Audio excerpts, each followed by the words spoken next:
On va peut-être pouvoir commencer. Donc, bonjour à tous. Merci de votre participation à ce direct du droit. Je me présente, je suis Myriam Nicasse, je suis responsable marketing et communication pour Inextinso métier du droit et plus particulièrement pour Inextinso avocat. Je serai un peu votre madame loyale durant cette heure. Au niveau de l'organisation de ce direct, on va traiter les questions, nos intervenants vont traiter vos questions et à chaque fin de question traitée, je prendrai les questions qui seront posées dans le chat. Donc, je vous invite à poser les questions en fonction des sujets traités dans le chat. Et pour les questions qui n'auront pas pu être traitées dans le temps imparti, ce qu'on pourra faire en fonction de vos souhaits, c'est de vous recontacter soit par mail, soit par téléphone pour vous donner les réponses aux questions. Voilà, donc je vais laisser la parole à nos experts sur le traitement des données personnelles et notamment à Tiffany Dumas qui va dérouler cette présentation. Donc, bon direct à tous. Bonjour à tous, merci de participer aussi nombreux à cette nouvelle session.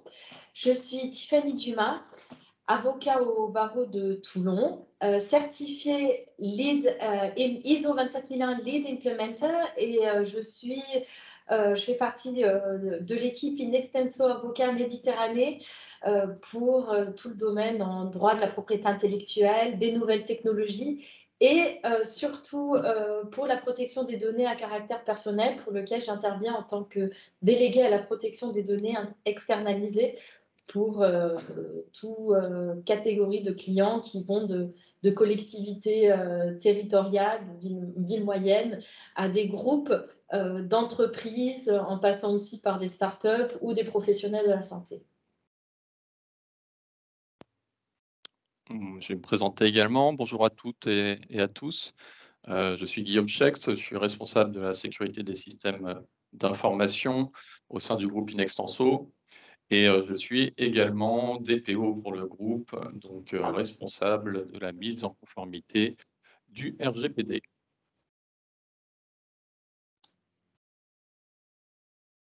Alors, je vais vous présenter un petit peu le groupe pour ceux qui ne connaissent pas Inextinso. Donc, c'est le leader de l'expertise comptable pour les TPE et les PME. On a une répartition à peu près de 80% de clients TPE et 20% de PME. C'est un groupe qui a été créé en 1991, qui est en perpétuelle croissance depuis 1991, avec un chiffre d'affaires qui atteint l'année dernière un demi-milliard d'euros. On a 250 agences réparties voilà, sur toute la France. On a un gros maillage. On a 5500 collaborateurs et on fait 210 000 bulletins de paye par mois.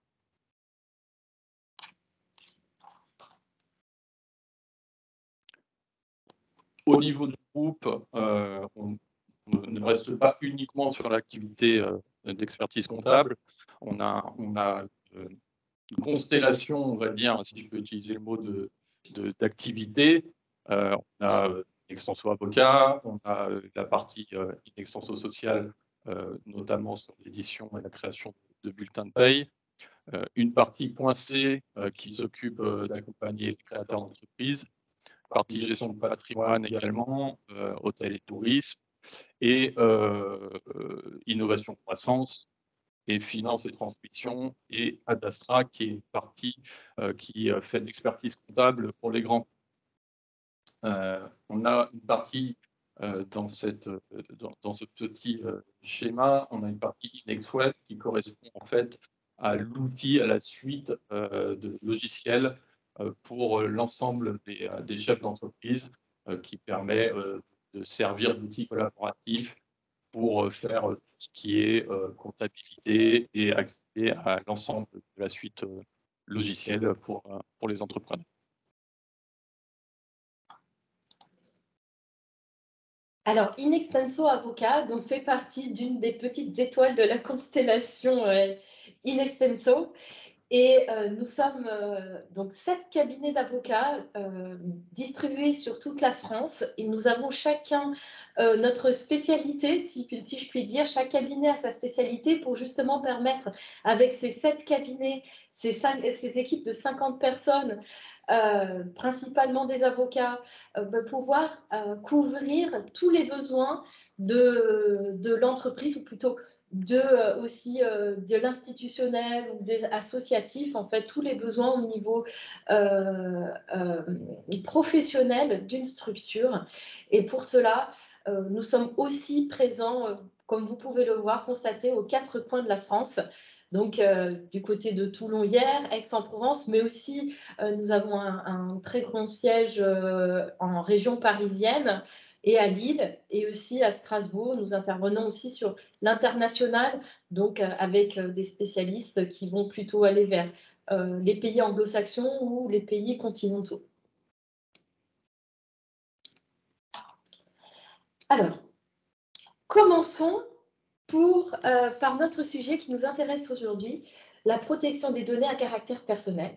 Alors, pour rappel, c'est le RGPD, donc le Règlement général sur la protection des données, qui a donné un coup de fouet, à vrai dire, à ce que c'est la protection des données à caractère personnel. Parce qu'avant, en 1978, il y avait la loi informatique et liberté, et qui a déjà posé les prémices et les grands principes de ce que c'est la protection des données à caractère personnel au sens de l'Union européenne et au sens de la France, qui est à titre d'information, des moteurs au niveau juridique dans l'innovation légale et dans la mise en place des concepts juridiques de la protection des données à caractère personnel version européenne. Et c'est pour cela, personnellement, je m'intéresse à ce sujet depuis bien avant l'entrée en vigueur du RGPD, et qu'aujourd'hui, donc avec cette réforme du RGPD, on a décidé, vu le développement en fait, de l'économie numérique, où la donnée est vraiment au cœur de nos préoccupations, tant professionnelles que personnelles, qu'il y a eu cette évolution au niveau européen, de ce règlement européen, avec une mise à jour en fait, de la loi informatique et liberté, si je peux utiliser ce terme, qui a permis de recentrer la problématique des données au cœur de la vie des affaires, et qui permet à expliquer, donc c'est un peu notre démarche aujourd'hui, expliquer à quel point en fait l'impact d'une protection inadaptée de la protection des données peut avoir de l'importance tant dans votre vie personnelle, mais aussi dans le cadre de votre activité, votre structure professionnelle. Donc certes, aujourd'hui, nous allons parler des données à caractère personnel, mais vous allez voir qu'une bonne gestion des données à caractère personnel a aussi un impact de manière plus globale sur vos données au sens général. Donc quand on parle aussi de données, on parle de données secrètes, donc elles peuvent avoir un impact aussi sur votre secret d'affaires, et aussi un impact sur les données de vos clients, donc améliorer votre image et la réputation de votre structure.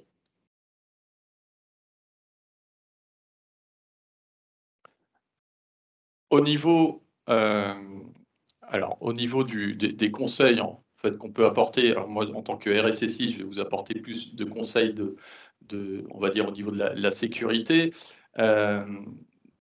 Sur l'actualisation, moi je vais parler plutôt processus. C'est-à-dire que pour le RGPD, il faut documenter les processus, notamment pouvoir démontrer, on va dire, la responsabilité et la mise en conformité en cas de contrôle, notamment d'une autorité telle que la CNIL.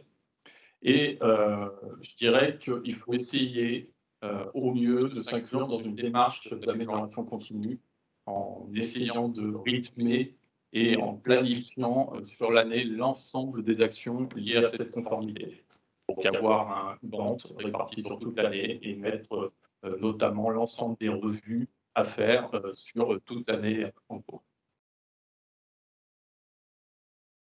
Donc, vous avez compris, une bonne gestion des données, c'est aussi un créateur de confiance, autant vous dans vos propres structures et dans vos propres systèmes d'information, par la documentation, parce que vous commencez à savoir ce que vous détenez, et par ailleurs aussi pour vos clients ou vos partenaires qui sauront qui vous feront confiance parce qu'ils sauront que vous savez ce que vous faites avec vos données. Donc, quel conseil, pour commencer avec la première question, quel conseil on donnerait aux TPE pour actualiser et avoir des fichiers RGPD à jour? C'est une excellente question d'introduction parce que c'est vrai, opérationnellement, on vous parle le RGPD, il y a une grande vision sur une conformité administrative.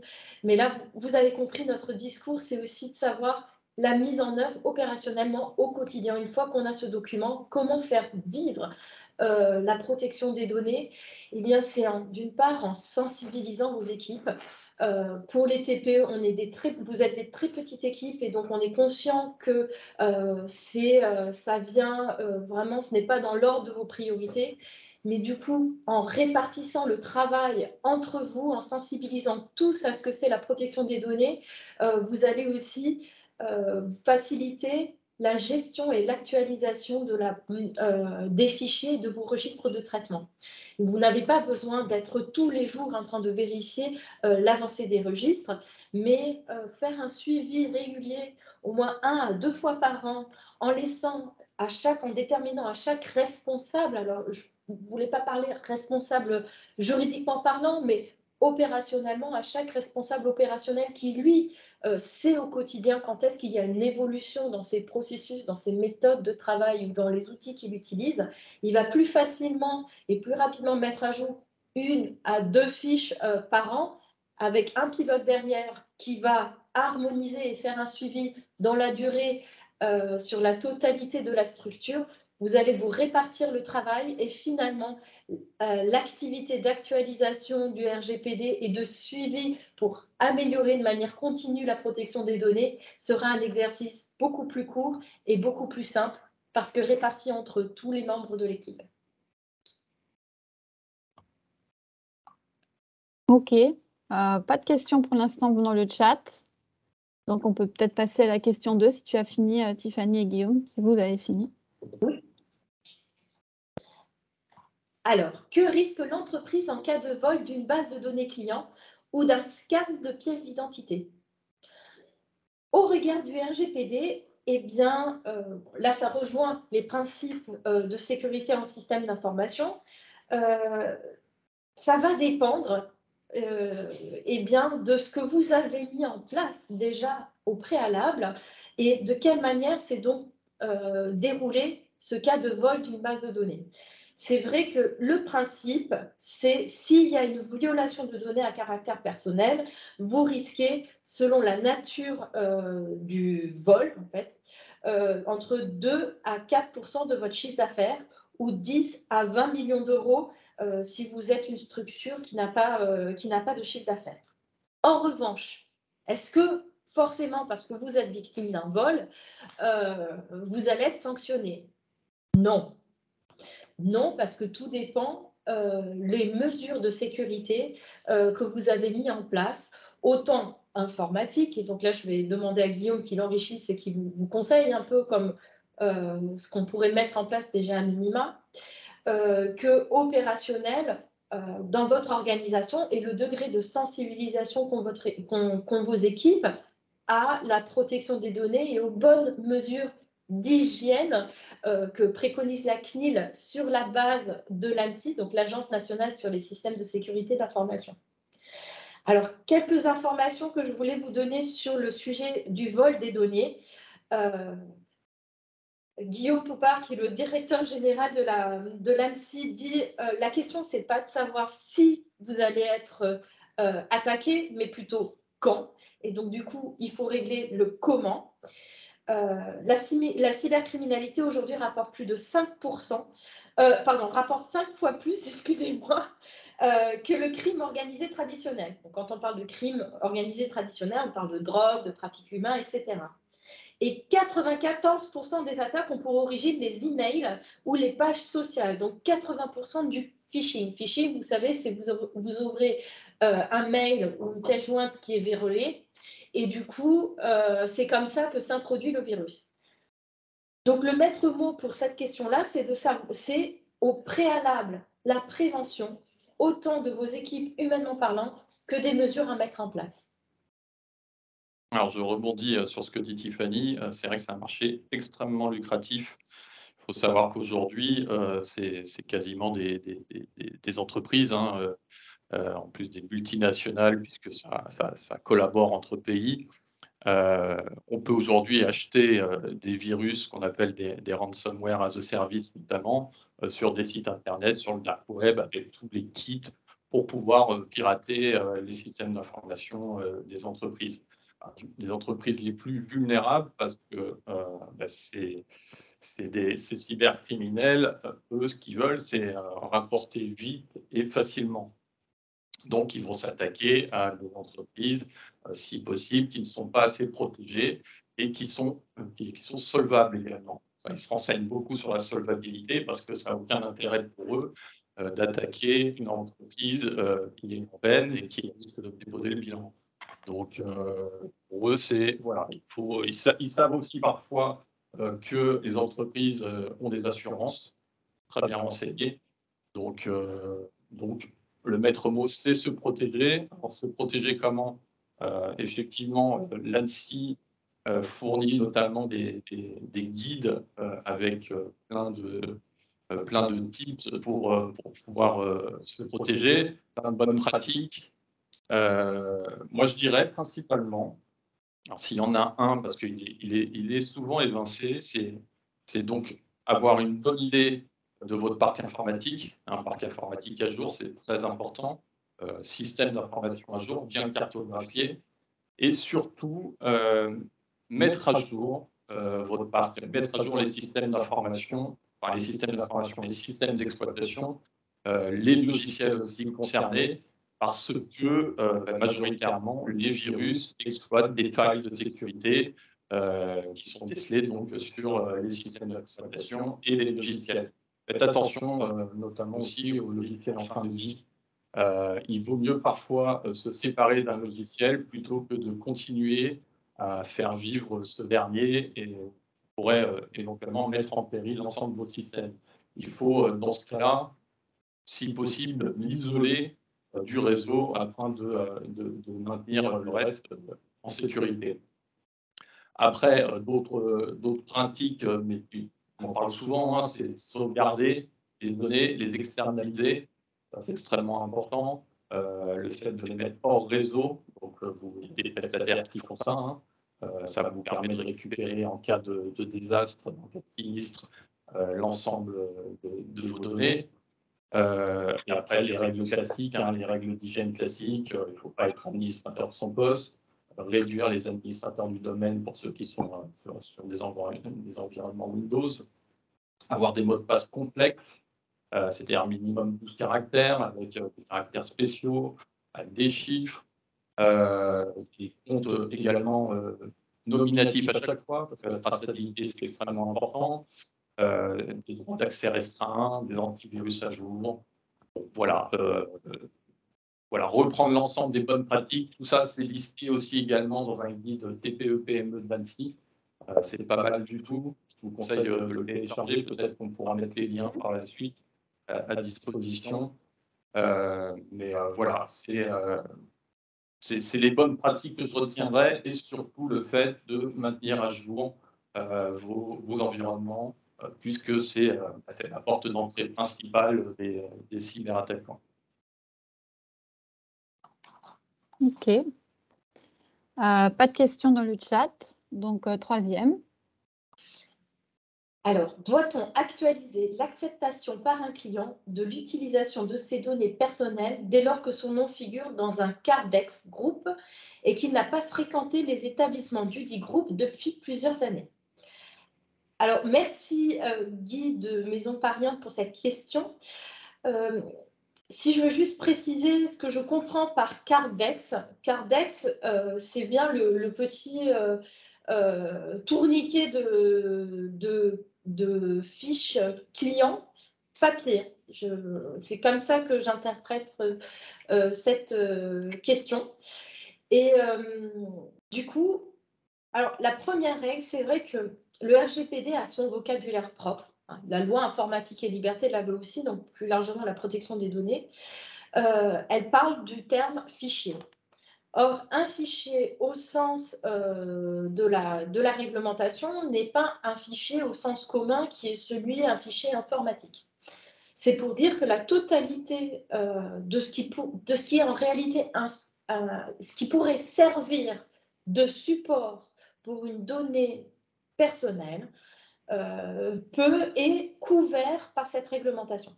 Et qu'est-ce qu'une donnée à caractère personnel? Ce n'est pas juste le nom, prénom, adresse ou numéro de téléphone, c'est toute information qui, même de manière indirecte, pourrait révéler des informations sur la vie privée d'une personne. Je vous donne un exemple que j'aime beaucoup. Après, je vais vous répondre à votre question. Eh bien, je parlais notamment avec des artisans ou des agents immobiliers qui ne se sentaient pas véritablement visés par la problématique du RGPD sur le fait de conserver les clés des domiciles de leurs clients.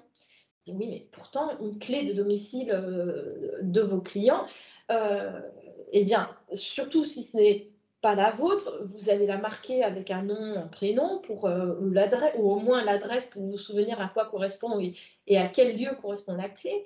Et cette clé, c'est justement la clé d'entrée qui va vers le domicile d'une personne. Et quoi de plus intime que le domicile d'une personne? À partir de là, une simple clé est, juridiquement parlant, un fichier qui contient des données à caractère personnel. Donc, voyez-vous, pour revenir à la question du Cardex, eh bien, le Cardex suit la même règle de durée de conservation et les mêmes règles de droit sur la protection des données qu'un fichier informatique électronique, donc du coup d'un fichier client classique, qui dit eh bien, qu'on peut conserver les données des clients pour lesquels on a obtenu le consentement pendant une durée de 3 ans, depuis jusqu'à la dernière interaction concrète. Donc après, est-ce qu'on parle d'acceptation ou pas? On a trop peu de temps pour aller dans le détail parce que ça va dépendre de différentes bases légales. Il y a des principes et il y a des régimes juridiques applicables selon chaque cas de figure. Donc, il faudrait prendre un exemple un peu plus spécifique pour vous dire s'il faut une acceptation express ou implicite. En revanche, de manière générale, le principe, c'est conservation des données pendant 3 ans. Au bout de 3 ans, il faut renouveler la demande, peu importe la typologie, selon le cas de figure de la typologie de la demande, auprès du client. À défaut, supprimer l'information. Et concernant, alors moi je vais rajouter ma petite touche sécurité, au niveau du support, donc c'est du papier, ça ne déroge pas aux règles de la sécurité de l'information, hein, et aux règles de confidentialité. Donc il faut mettre, une fois qu'on n'utilise plus, on va dire, ce support, il ne faut pas le mettre entre toutes les mains, et il faut le ranger, il faut le mettre sous clé, il faut assurer ce qu'on appelle une politique du clean desk, et utiliser uniquement sur le moment tous les supports dont on a besoin, et faire en sorte de protéger les autres si on n'a pas besoin sur le moment, bien sûr. Donc, conserver les clés dans un lieu sécurisé, non accessible, non visible, et par ailleurs, faites une séparation. On utilise souvent des numéros d'identifiant. Évitez que cette liste, en fait, pour faire le rapprochement entre l'identifiant, par exemple un cahier au sein d'une réception d'un hôtel, ou un fichier où vous avez toutes les informations, mais essayez de limiter que n'importe qui, même au sein de la réception, vraiment vérifier que seules les personnes qui ont le droit d'accéder et le besoin d'accéder à cette information accèdent aux informations au niveau des clés pour garantir l'intimité et la protection des données de vos clients ou partenaires. Ok, nous n'avons toujours pas de questions dans le chat, donc on peut continuer, passer à la 4e. Alors, peut-on conserver les données d'un client régulier dans un souci de qualité de service? Cette question rejoint un peu la précédente. eh bien, vous pouvez conserver les données d'un client régulier tant que vous avez des interactions réelles avec lui. Je m'explique. Mettons par exemple, on prenait l'exemple des chambres d'hôtel. Vous avez un client régulier. Le contrat va s'exploiter juste le temps de la nuit de réservation, mais vous savez que ce client vient à peu près tous les ans ou tous les semestres prendre sa nuit d'hôtel chez vous. La durée de conservation va donc s'étendre à chaque fois. Elle va être de 3 ans, comme je vous l'ai dit précédemment, et elle va s'étendre à chaque fois que le client réellement passe la nuit chez vous.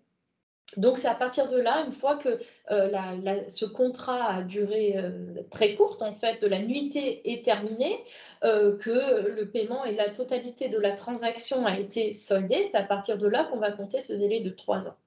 Si vous êtes dans un autre cas de figure, par exemple, vous êtes un e-commerçant et vous vendez et vous avez une interaction avec le client dans le cadre du service client, c'est-à-dire après la vente, eh bien, cette durée de conservation des informations va courir après la dernière interaction du service client quand vous avez pu résoudre cette problématique.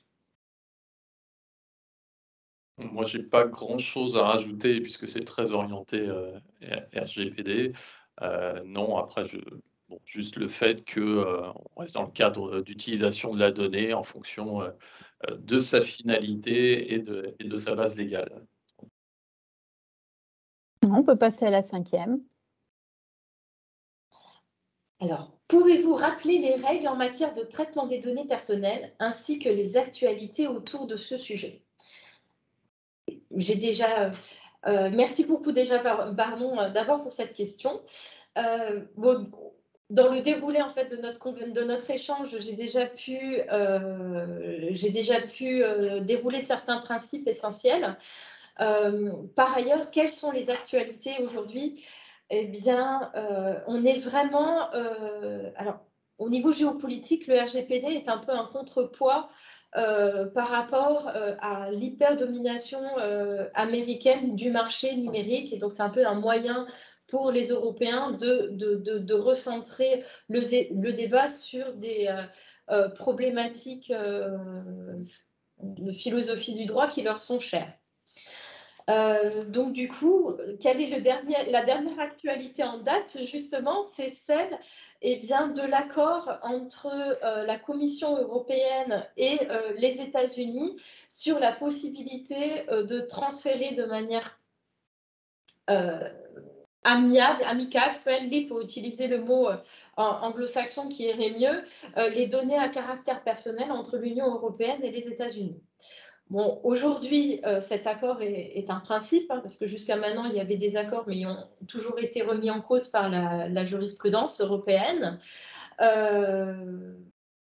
Bon, d'ici 1 ou 2 ans, on va avoir plus de visibilité sur cette problématique. Par ailleurs, on a un autre visage complètement différent. C'est pour ça que je me permettais de faire un peu d'explication géopolitique, parce que par ailleurs, ces mois-ci, vous avez les sanctions de la CNIL sur Google Analytics, qui est venue, voilà, qui un peu contredire, si ce n'est vraiment contredire la position de l'Union européenne vis-à-vis des États-Unis sur le fait, le modèle d'affaires qu'est Google, qui est le partage des données, mais gratuitement, mais en échange avec une réutilisation des données à caractère personnel à but commercial.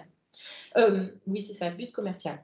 Alors, pourquoi il y a eu cette sanction de la part de la CNIL? C'est aussi un peu pour donner un message d'alerte qu'il existe des problématiques, qu'il existe des alternatives, excusez-moi du mot, qui sont françaises même, qui sont européennes ou qui sont tout simplement respectueuses des principes du RGPD et qui, peut-être en échange cette fois d'un petit investissement financier, je vous assure, il peut être vraiment négligeable. Il y a même des équivalents gratuits, tout simplement parce que leur modèle d'affaires est différent de celui de Google, vient vous permettre d'aboutir au même résultat qualitatif. Ça se trouve notamment, vous le retrouvez dans la directive e-privacy qui est mis en œuvre à travers la réglementation cookie, la ligne directrice qui est entrée en vigueur l'année dernière, en avril 2021, par la CNIL, et qui, comme vous avez pu le constater sur tous les sites, a fait fleurir des gestionnaires de cookies qui sont censés obtenir votre consentement.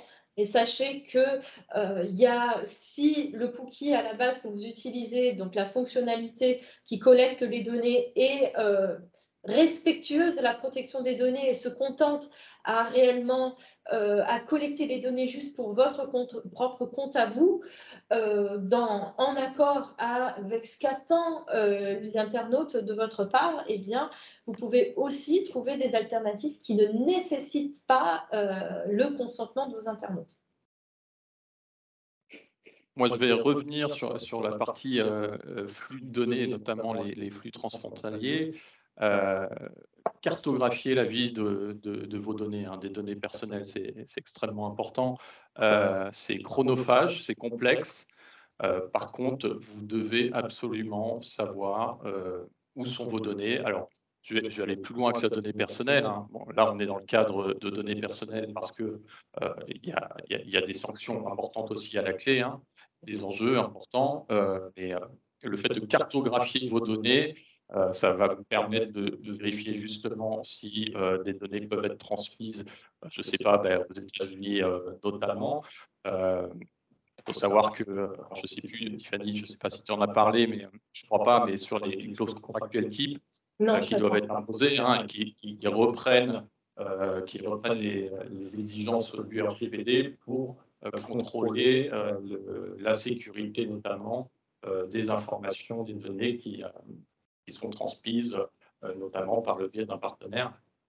Contrôler vos sous-traitants, ça c'est essentiel. Envoyez, faites un ensemble de questions qui reprennent donc des parties sécurité, des parties liées notamment aussi aux exigences du RGPD. Transmettez-le à vos sous-traitants afin qu'ils montrent également pas de blanche, entre guillemets, hein, toute transparence par rapport aux données que vous pouvez leur confier. Oui, alors pour rebondir sur la question des transferts de données et des rapports internationaux, enfin transeuropéens dans la protection des données, si certains grands groupes internationaux qui ont des sièges dans d'autres pays de l'Union européenne nous écoutent, il y a aussi une autre possibilité d'envisager le RGPD qui est en fait plus opportuniste, il est vrai, qui est celle de pouvoir choisir dans quel État on souhaite être désigné pour être le lien, quelle autorité de contrôle pour être exact, quel État on souhaite désigner pour être son autorité de contrôle. Et c'est vrai que ça permet en fait de pouvoir faire un choix qui peut s'avérer stratégique et qui permet de pouvoir mettre en place en interne une organisation et gérer de manière uniforme la protection des données, c'est-à-dire correspondant pas seulement au RGPD qui est une réglementation européenne, mais selon les exigences au niveau national. Et ça, ensuite, cette exigence, ce point de vue va être pris en compte si des demandes ou des plaintes ont été introduites dans d'autres pays de l'Union européenne, donc par des internautes ou des personnes concernées qui sont situées dans d'autres pays de l'Union européenne. Celles-ci vont aller s'unifier, vont être renvoyées vers l'autorité de contrôle qui a été désignée de manière principale par la structure et gérée principalement par elle. Alors, okay. Nous avons... Pardon, Myriam. Oui, vous avez terminé sur la question 5 ? Ouais. Oui. Oui, donc je voulais juste dire qu'il y avait une question sur le chat de monsieur Jean-Philippe Pay qui dit « Dans le cadre d'une conversation téléphonique, quels conseils donneriez-vous pour être en mesure de respecter les obligations RGPD ? Que devons-nous dire ou ne pas dire et comment sensibiliser nos équipes ?» Alors pour le cas, merci beaucoup pour cette question. Elle est épineuse parce que ça dépend de votre cas de figure. Pour le cadre de conversation téléphonique, eh bien, la première question de savoir quel est le cadre de votre conversation téléphonique. Pourquoi vous appelez? Exemple, vous êtes une collectivité? Oui, je veux bien. Oui, bonjour. Bonjour. Bonjour. Bonjour. Nous sommes la Caisse nationale des barreaux français, nous sommes la caisse de retraite des avocats. Et donc, dans le cadre de notre mission de service public, nous sommes très régulièrement en communication avec nos affiliés que sont les avocats métropolitains DOM-TOM.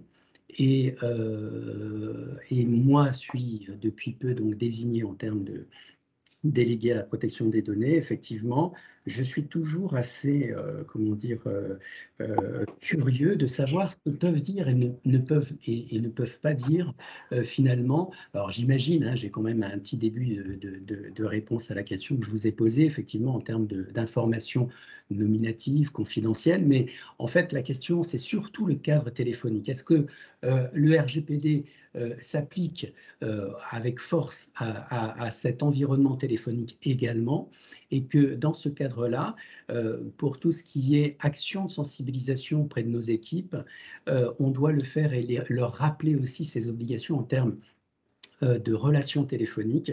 Et voilà, donc avoir un peu votre sentiment sur les conseils qui conviendraient de leur donner, effectivement, alors ce qui ressortirait plus dans ce cadre-là des obligations RGPD, proprement par rapport à une conversation téléphonique, pour qu'on puisse nous aussi adapter, comment dire, notre charte de RGPD à l'ensemble de l'organisme en lien avec le RGPD et dans cet axe de la communication téléphonique.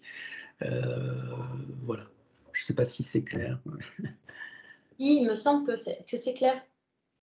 Alors, moi, je pensais que la question allait plus s'orienter sur parce que derrière, il y a aussi l'enregistrement. Donc, il y a la partie, la question dans notre question, c'est la partie déjà, qu'est-ce que j'ai le droit de dire? Comment je peux le dire? Et après, la question, c'est aussi une question de preuve. Donc, est-ce que j'ai le droit d'enregistrer cette conversation pour l'utiliser ensuite dans un autre cas de figure? Est-ce que j'ai bien... Alors oui, alors écoutez, c'est très juste, effectivement, tout en sachant que dans l'enregistrement, à mon avis, il y a deux axes.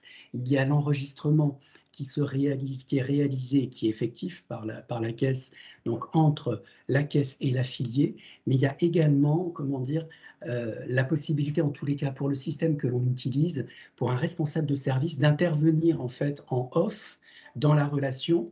Et à ce moment-là, comment dire, le responsable de service peut intervenir pour donner des conseils à un agent pour qu'il réponde à un affilié, sans que l'affilié entende les conseils qui sont prodigués par le responsable de service. Alors, donc, deux relations. Il y a une relation entre la CNBF et l'affilié, et puis il y a peut-être aussi une relation, je ne sais pas, entre le responsable de service et l'agent de la CNBF. Donc, peut-être deux dimensions. D'accord. Alors, sur le que, d'abord la première question, le quoi dire et comment le dire. Alors, c'est vrai que c'est assez délicat. Je suis membre des groupes de travaux de l'AFCDP et ce sont notamment des questions qu'on s'est beaucoup posées entre DPO. Et du coup, certaines, en fait, il y a des formations sur la communication. C'est vrai qu'ensuite, il y a aussi la traçabilité de la conversation qui doit être conservée. Si on ne peut pas enregistrer la traçabilité écrite, qu'est-ce qu'on va mettre dans son commentaire, la partie libre de cet échange qu'on a pu avoir. Et c'est vrai que là, il y a un gros travail, mais du coup, ça va être plus donc les échanges, les retours qu'on a eus sur cette question-là, c'est plus de faire travailler les équipes sur des formations en communication, en négociation, pour trouver ensuite le bon vocabulaire approprié, en mettant notamment des exemples sur... alors, c'est pas préécrire, parce que dans votre cas de figure, en CNBF, je suis particulièrement concernée en étant affiliée, mais il n'y a pas des réponses toutes prêtes, mais en tout cas, essayer de former les interlocuteurs sur le vocabulaire à tenir pour être ni dans les problèmes de stigmatisation ou de discrimination qui sont aussi indirectement par la protection des données sensibles impliquées dans le cadre du RGPD. Je vais vous donner un exemple. Il y a eu un exemple qu'on avait traité qui était percutant, c'était dans le cadre d'un centre hospitalier qui suivait le service comptabilité, faisait un suivi de factures et l'interlocutrice, enfin, la patiente avait dit « Désolée, j'ai un retard de paiement parce que je suis malade et je ne peux pas le faire ». Le problème, finalement, c'est que dans le commentaire, ça a été saisi, ne peut pas payer parce qu'elle est malade. C'est stigmatisant au sens du RGPD, c'est tout à fait un discours qui ne passe pas. Mais c'est quelque chose que spontanément, ce n'est pas par mauvaise foi que la personne l'a saisi. Et c'est là-dessus qu'il faut essayer de retravailler pour sensibiliser ces équipes en disant retard de paiement, mais reviendra plus tard. Est-ce que le fait de justifier la motivation qu'elle a dit à l'oral, la maladie, est véritablement quelque chose de pertinent ou à prendre en compte? Donc ce travail est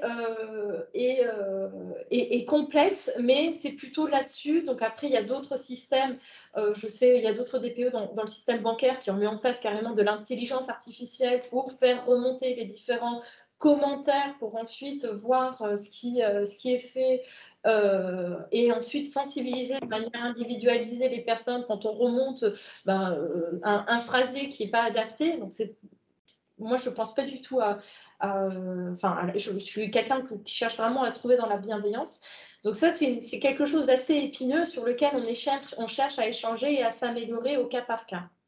Sur la question de l'enregistrement, eh bien, dans votre cas de figure, je ne sais pas trop, parce que vous pouvez avoir des cas comme la CNIL vient de le dire assez récemment, il est possible de pouvoir enregistrer si on a besoin d'une preuve pour un engagement, notamment contractuel, en général, c'est plutôt déconseillé, mais la CNBF, en étant une caisse nationale, notamment pour se mettre d'accord sur des montants de paiement de cotisation, peut rentrer potentiellement dans ce cas de figure. Mais sinon, dans d'autres cas, il faut un accord, un consentement explicite une information et de consentement explicite de la personne concernée. Oui. Ce qui veut dire que ce qui est dit oralement vous engage et que dans le cadre d'un système d'enregistrement, vous pouvez le faire valoir si toutefois vous vous retrouvez en situation de devoir prouver quelque chose. Si dans cette conversation, par exemple, on parle sur l'augmentation des cotisations et qu'il n'y a pas de formalisation écrite, c'est un constat, je peux vous envoyer le lien. La CNIL, elle a publié ce mois-ci une ligne directrice là-dessus, une recommandation là-dessus, ça pourrait être pertinent. Dans d'autres cas de figure, il faut un consentement express et informer la personne. Je pense qu'ensuite, sur la problématique de lien avec le responsable hiérarchique qui écoute la conversation et qui peut fournir des conseils. Je ne pense pas, mais ça, c'est quelque chose que je vous dis plutôt de manière spontanée. Il faudrait que je l'analyse un peu plus profondément. Je ne pense pas qu'il y ait besoin d'un consentement explicite, étant donné que vous répondez en tant que structure complète. L'interlocuteur qui parle répond au nom de la CNBF et l'autre qui va venir va aussi répondre au nom de la CNBS, donc au nom du même responsable de traitement dans le cadre de la même finalité. C'est comme quand vous êtes dans un magasin où derrière, vous parlez au vendeur et que derrière, il y a le manager qui est là aussi. On est conscient que la personne est consciente que derrière, il peut y avoir un manager. C'est quelque chose qui peut sembler naturel. En revanche, l'obligation informer, on serait dans le cadre du coup de l'intérêt légitime, et donc l'information reste quand même de mise. On peut leur dire, écoutez, si je ne sais pas, ça peut être dans le cadre du début de conversation, voilà, c'est moi qui vous accompagne. Par contre, si ça peut être peut-être même quelque chose de présenté comme quelque chose de valorisant auprès de l'affilié en lui disant, voilà, je vous accompagne, mais si j'ai des questions ou des incertitudes ou si votre demande dépasse mes compétences, je demanderai à mon supérieur hiérarchique. C'est quelque chose qui aussi pourrait intervenir dans le cadre de cette conversation ou nous écouter. Je pense que c'est quelque chose qui peut être montré de manière valorisante et du coup s'apparenter comme une action rassurante de la part de l'affilié qui évidemment se doute que derrière chaque opérateur, il y a aussi un manager derrière qui va écouter ou suivre la conversation pour pouvoir reprendre le lien en cas de besoin. D'accord, très bien. Merci beaucoup. Merci à vous. On a une autre question de Pascal Fratani. Est-ce qu'un DPO est obligatoire dans un hôtel ou un groupe hôtelier? Merci beaucoup pour cette question, qui est aussi une question complexe, parce que la réponse est grise, en fait. Elle est ni blanche ni noire. Ça va dépendre de la taille de votre structure, de la politique de communication digitale que vous pouvez avoir pour votre structure. Si vous êtes un petit groupe hôtelier avec quelque chose assez discret, franchement, pour être clair, ça va dépendre de la taille, de la volumétrie des données à caractère personnel que vous avez sous votre garde et ce que vous en faites et votre situation, en fait, une question de taille au niveau de la désignation obligatoire et de la sensibilité des données que vous avez sous votre garde. Donc, on considère que quand on a une politique de communication digitale assez importante, on rentre aussi dans le cas de figure d'une certaine monétisation. Donc, la donnée personnelle est au cœur de votre activité. Ce n'est plus l'hôtellerie et du coup, vous seriez amené à avoir à désigner un DPO. Si vous êtes un groupe, si vous appartenez à une grande chaîne de groupes d'hôteliers éparpillés dans le niveau mondial, vous seriez aussi dans la désignation d'un délégué à la protection des données. Mais c'est assez sensible et c'est une question en fait au cas par cas pour l'hôtellerie. Il y a d'autres situations où c'est bien plus clair. Ouais, je dirais qu'il n'y a pas d'obligation non plus de ne pas en avoir. C'est pas plus mal d'en avoir un, d'avoir un référent. Après, on l'appelle DPO, on l'appelle référent RGPD, mais c'est quand même toujours intéressant d'avoir une personne. Alors, bien sûr, en fonction de la taille, mais pour une grande chaîne hôtelière, je pense que ça doit brasser pas mal de données personnelles. Ça peut être intéressant de savoir qu'on a quelqu'un qui a ce sujet en charge.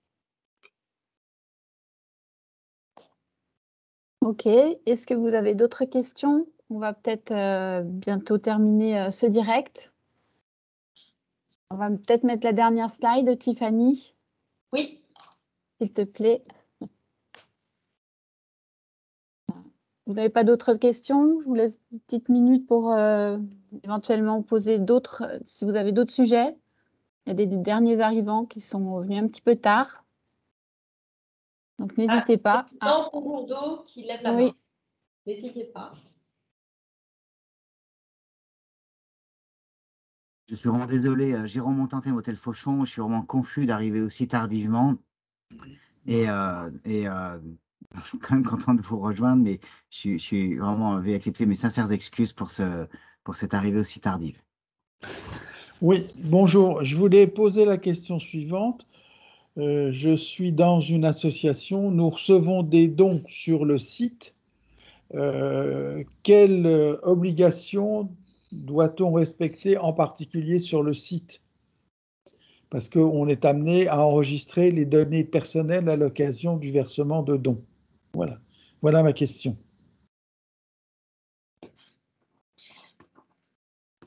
Alors, il y a d'abord les obligations générales du site Internet qui sont liées principalement à la problématique cookie. Donc, ça va dépendre aussi de ce qu'il y a sur votre site Internet au niveau des données, des fonctionnalités type Facebook, Google Analytics, YouTube qui sont présentes sur votre site. Donc pour cela, il y a l'obligation d'avoir un gestionnaire de consentement pour obtenir le consentement express de vos internautes lorsqu'ils accèdent à votre site. couplé à des obligations d'information qui sont d'une part sur les éditeurs de cookies, mais aussi sur les différents formulaires de contact ou sur le déroulé du paiement, donc du paiement de la remise de votre don. Donc là aussi, dessus, vous pourriez, je ne sais pas comment est configuré votre site, mais très souvent, il y a aussi des suivis statistiques qui sont faits sur les pages de dons. Donc, il est aussi important de pouvoir considérer la limitation des cookies pour ceux qui ne sont pas indispensables pour l'exercice, enfin, pour faire ce transfert de dons. Demander l'accord. Pour ce qui est des données qui sont indispensables pour le don, on va être dans un rapport contractuel, c'est-à-dire que la personne, l'internaute, quand il verse un don, c'est juridiquement un don manuel. Et du coup, vous êtes dans le contrat du don. Il sait qu'il vous donne des dons. Il sait que vous allez faire un suivi de ces informations.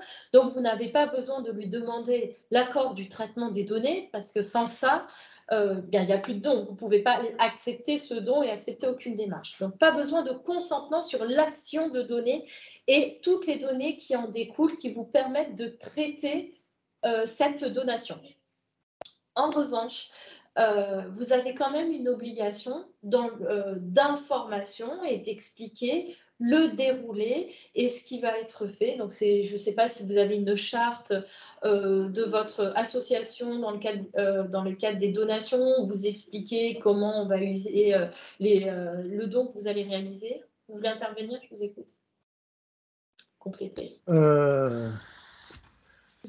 Oui, on a un traitement des statistiques des dons. Oui. Et effectivement, avec un fichier qu'on utilise des donateurs, qui est relativement important. Donc, il y a une remarque que vous aviez faite tout à l'heure, c'est le fait qu'il fallait qu'il y ait une interaction. On pouvait garder les données pendant 3 ans, et s'il n'y a plus d'interaction, c'est-à-dire de réponse là du donateur, alors qu'est-ce qu'on fait des données? Il faut à nouveau solliciter un consentement ou ne plus utiliser les données? Quel est le... Ne plus utiliser les données. D'accord. Ne plus utiliser les données. Voilà. Dans votre cas de figure, alors, si vous avez anonymisé, c'est-à-dire que vous avez transformé toutes les informations en statistiques, évidemment, les données, une fois qu'elles ont été intégrées dans des statistiques, elles deviennent anonymes, donc elles sortent du périmètre du RGPD. Donc, celles-ci, vous pouvez les garder sur la durée que vous souhaitez. En revanche, les données que vous avez utilisées pour créer vos statistiques, celles-ci sont identifiantes, devront être actualisées, mises à jour, donc supprimées si au bout de 3 ans, il n'y a plus d'interaction. Bien, je vous remercie. Merci à vous. Est-ce qu'il y a d'autres questions?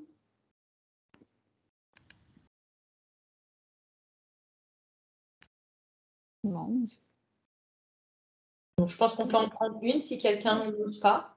L'écrire dans le chat.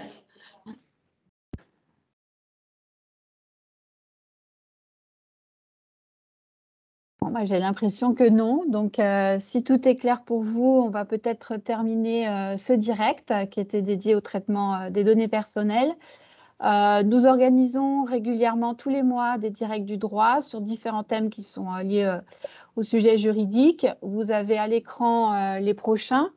Au mois de décembre, nous aurons un direct du droit qui sera dédié à la cession et à l'acquisition d'activités hôtelières et de résidences de tourisme. Donc, n'hésitez pas à vous inscrire. Tous ces directs du droit sont sur notre site internet. En ce qui concerne cette émission, vous sera envoyée en replay avec éventuellement le lien vers l'ANSSI dont parlait Guillaume tout à l'heure sur les bonnes pratiques en matière de protection de systèmes d'information. Et voilà, je vous remercie, nous vous remercions pour votre participation et n'hésitez pas à nous contacter si vous avez d'autres questions. Voilà, merci à tous. Merci. Bonne fin de journée. Bonne fin de journée. Merci, au revoir. Au revoir.